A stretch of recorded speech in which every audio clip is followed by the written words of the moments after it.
Okay, my darlings, here we are. Yes, I know I look super puffy.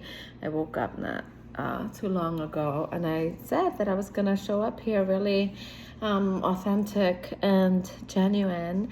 So part of that is being au naturel. So look at that. Now that I'm doing this, I'll show you, right? We want to be honest and truthful and present the way that we really are. So yes, I have beautiful wrinkles and I have some rosacea happening, but I love it, right? Because it's me. And I love me. And part of growing old gracefully is accepting me the way that I am. Oh, this might be a cute little hairstyle. I don't care if my hairline is receding. Who cares? Cause I am beautiful no matter. See? So anyway, let's get on to it. Part 2 of dating in your 50s. I've changed, right?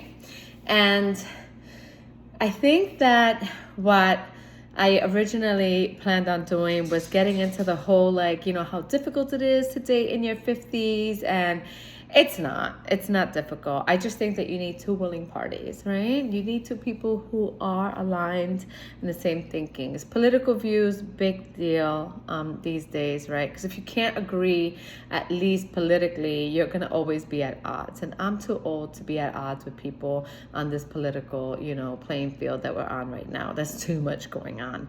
And it's just going to drive me insane. And I'm a very opinionated person, which is a perfect segue into what originally I was gonna talk about, right? I've changed. So naturally, the things around me have changed. I changed careers, as I mentioned. I, changed my outlook on life in general, right?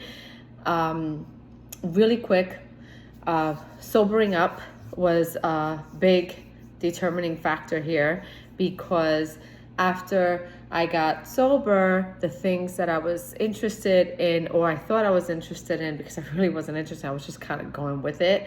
I was clouded all the time, right? Because I was high or drunk, and I loved it, right? Like I had a fantastic time, most of the time, but that's what it was. It was just like all fun and games. And as they say, until somebody gets hurt.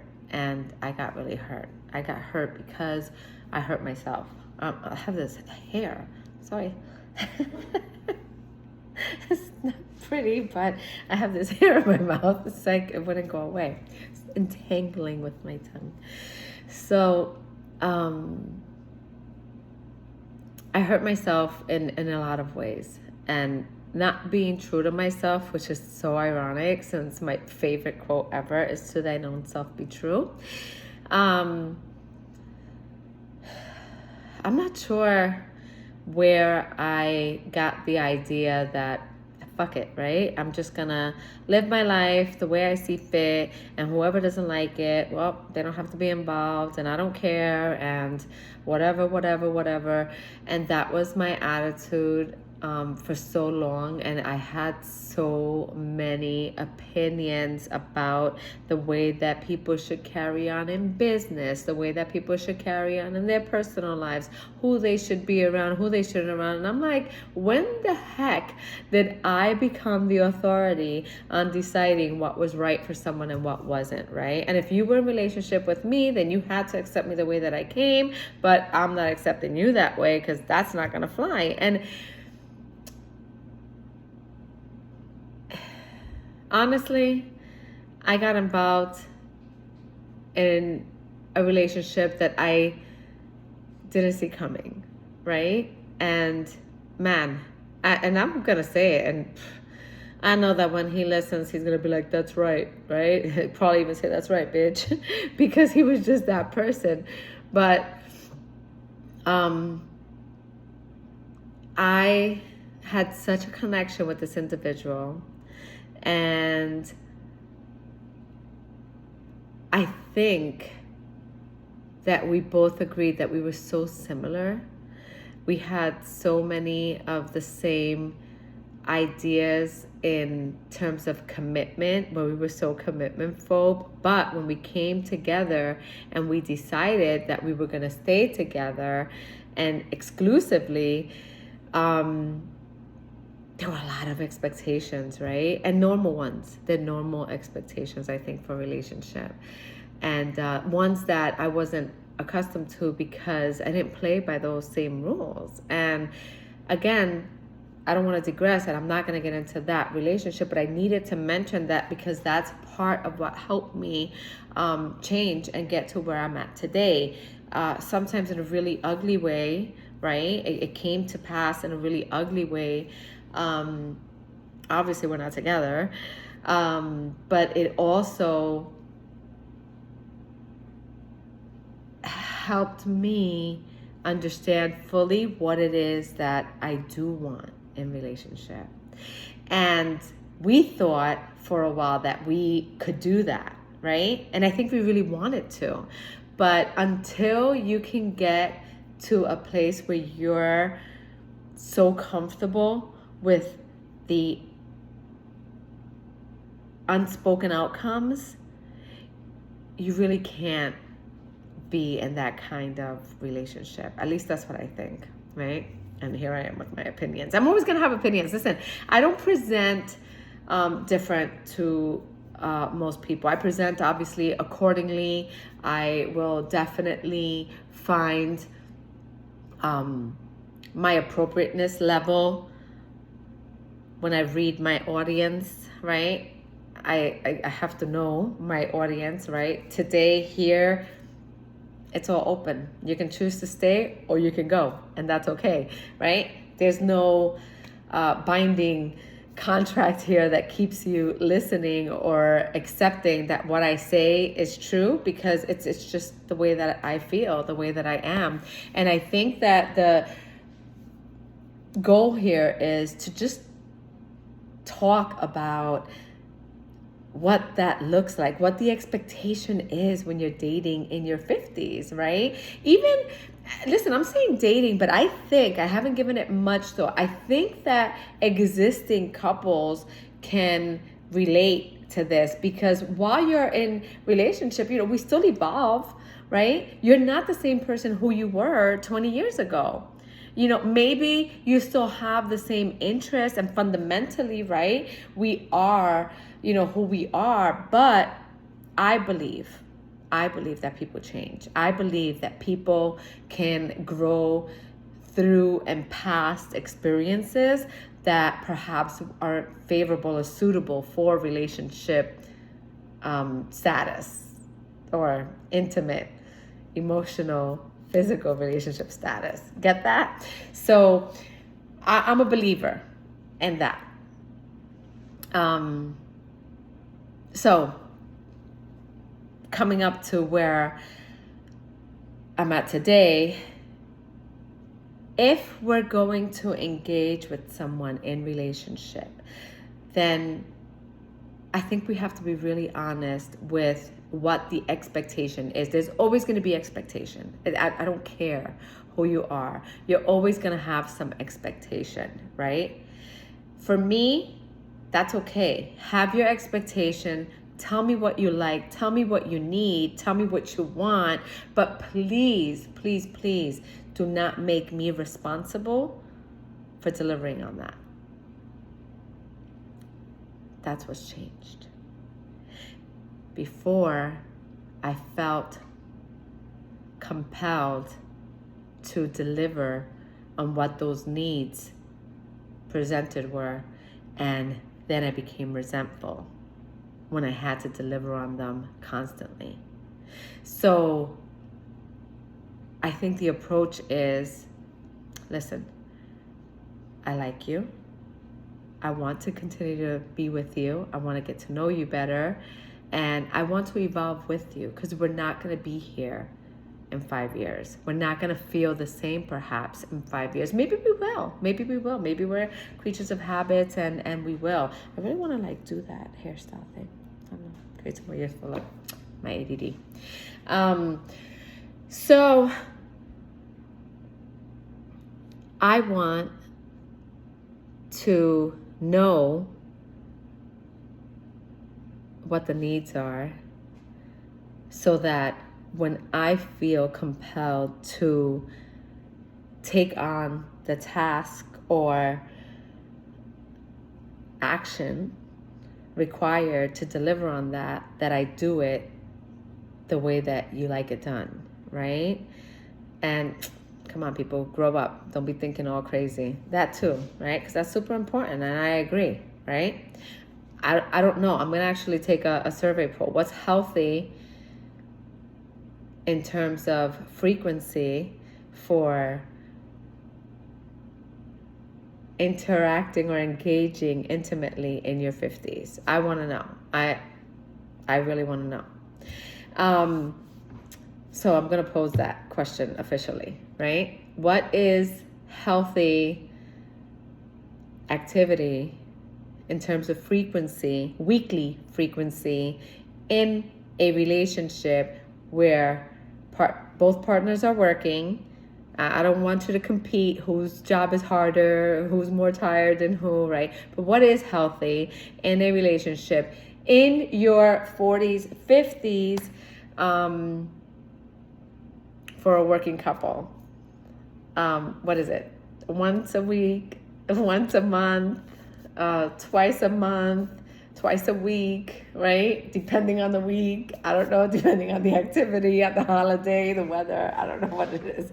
But I want to know. I want to know what you guys think about that.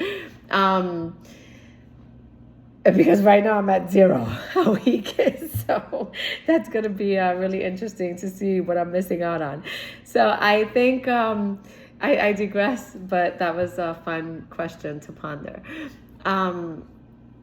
What do you expect that I deliver on, right? And can I deliver on that on occasion? Because I don't want to be held responsible. And I think that's the biggest part, right? Where responsibility lies is where the burden comes through. And I call it a burden because it doesn't matter. Listen, I don't care how in love you are with your partner. If your partner wants to always go out for dinner Tuesdays and Thursday nights, and you just don't feel up to it, but now it's a custom and that's what we always do, and you want to break away, all of a sudden somebody's feeling some type of way because now I don't want to join you in our Tuesday, Thursday night dinner. If we always have dinner with friends on Saturday and this Saturday I don't want to, is it going to be a problem, right? That you go off on your own? Or you're going to be so concerned with what our friends think that, we're not going to be able to, do that separately without it being a challenge? Because honestly, at this day and age, I just don't want to do the things out of pressure. I don't. I want to go with the flow, right? And in terms of activities, you may like hiking, you may like skiing, you may like going for, bike rides, you may like going to the gym every day. I don't. So I like people that have a routine. I like regimented folks. You know why? Because I'm not regimented, and so it's a compliment for me. But that usually means that there are going to be a lot of days that you want to do something that I don't want to do. And I think that's a big problem for relationships, because then it's almost like you get with someone with the expectation that they're going to make the necessary adjustments to suit your lifestyle. And that's not true. That's not true. Find yourself a like-minded partner or a flexible enough partner so that they can join you in those things, but don't have the expectation that they're not going to be responsible for meeting your needs when you can't meet them for yourself or don't want to meet them for yourself, right? If you're feeling about a situation so strongly and need to collect opinions of others so that you don't feel alone and feel more validated, that's on you, not on me. I'm not here to confirm your level of righteousness, your moral compass. I'm not here to confirm that for you. I have to do that for myself every day, all day. That's exhausting, right? So you have to find within you that guidance and that level of acceptance and validation for you. Because if you need me to, I can validate those feelings and thoughts. I can do that all day. But I find that validation sometimes isn't enough. And again, this day and age, I just don't want to do that. I don't want to do that. I don't want to be responsible for your feelings. I don't want to be responsible for your dealings.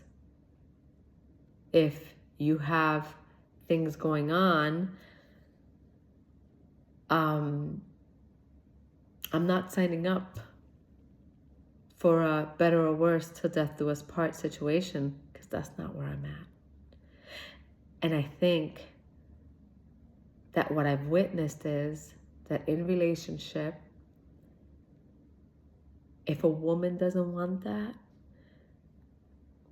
she's promiscuous, she's a hoe, she wants to have opportunities to be with blah, blah, blah, blah, blah, or she's just too difficult.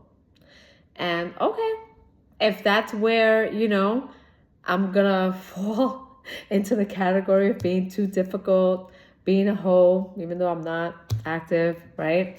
Okay, then have at you with your opinions. But again, that's why I'd rather just kind of stay put.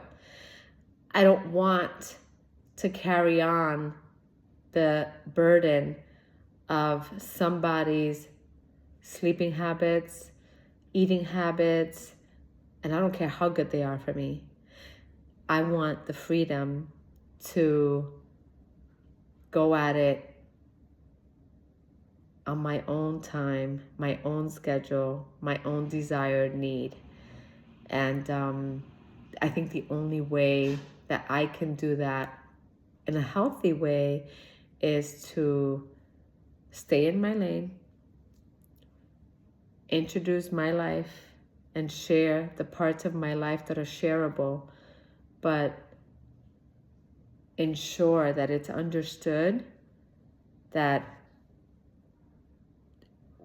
we're individuals with like-minded interests that are going to come together and make beautiful memories, share in a lot of laughter, and not be concerned with having the responsibility of meeting all of the needs. Some of the needs, yes, you're my friend, I love you, I want to help you, I want to see you prosper, but maybe your business mindset is not my business mindset, right? Your interest is in art and mine is not, right? Maybe your investment interests are in crypto and mine are in collecting art paintings. I don't know. You get what I'm saying, right? Like, we don't have to have the same interest for us to come together and build on something. I mean, obviously there has to be some commonality, right? But it doesn't have to be that I follow everything that you follow. I think that is a big mistake in relationship, because that's to our detriment, to our existential detriment, right? Sorry, he's acting up because there's a dog right outside our door. I will wait. This is part of the patience level that I've got to develop. Burke, please stop. Shh.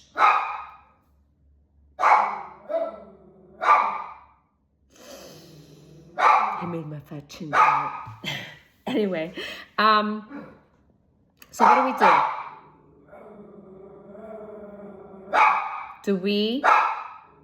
I'm about to get crazy on this dog. Stop it. Stop. 1 second, please. Hey. Stop it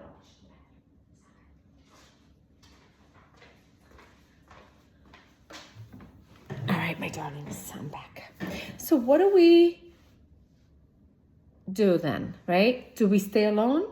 Or do we present where we're at and continue to set the boundaries necessary so that we can engage in a healthy relationship with others that are interested in carrying on in the same way? However, this is where that saying goes, right? It's like, oh, you can't have your cake and eat it too. Yes, I can. Yes, I can. Because if I can exclusively engage physically with only you for a time being, it's not friends with benefits. That's not what I'm talking about. That's not what I'm talking about. And I don't know how I can articulate it to make it so that it makes sense. Buddy, cut it out. I can't do this now. This dog doesn't let me, so I'm gonna wrap it up. All right. So it's not friends with benefits. It's not. It's more than that. It's a lot more than that, except that it's, I don't know how to put it. I'm going to find the words and I'm going to come up with that in a third video. It's not friends with benefits, guys. All right. There's a difference. I'm not just talking about let's be friends with benefits. Let's build on something more than that. And let's have that connection. Let's come together, right? Let's talk about what the future looks like for you and I, but let's not do it on account of one or the other. It has to be that individually you can reach that goal, and so can I, again, individually. But that when we come together, man, it is fantastic because the expectation and the responsibility isn't on any one person. And yes, I get it. Some of you are going to say, well, that's what marriage is, right? 50-50. No, it's not. That's a lie too, right? That's a lie. I've been there. I've done that, right? It's different. It's different. I'm going to get into that a little bit more, but it's different because it's always more one-sided in the marriage. And I know that you married folks are going to be like, word, because I don't know why I got to work and come home and cook and do this and do that. And yeah, now we have a whole bunch of men and women who are doing it together, but it's still one-sided in so many ways. And I'm not trying to pick a fight. I'm not, but it's real. And that's all I'm saying. Like, you snore, I don't feel like having you wake me up all the time. You know, you, like I said, like to get up at 4 o'clock in the morning. And, you know, do stuff. I make a lot of noise in the kitchen. You don't like that shit, right? So you need to have your own place where you can go hide so that when I get up at 4 o'clock in the morning so that I can do me and my thing, you're not disturbed. Your sleep is not disturbed. And when you feel like just grunting all freaking night and moving around and doing your thing at night and where I want to sleep, I'm not bothered. That's a big problem for me. I like my space. I like to do my thing the way I like to do it. And, you know, that's all I'm saying here. That's all I'm saying here. And I think historically, and I think I promised some statistics, so I'm going to bring that up. I will, I promise. I'm going to either share it in the link below, or I am going to share it verbally with you all, kind of like survey style. When I get the responses of the frequency of intimate relations. Okay, so I want to take that. I want to get those responses. So please leave your comments. Make sure that you share and like. And I am going to come back with more frequency as well, as my friends will keep me accountable. I love you guys. Bye.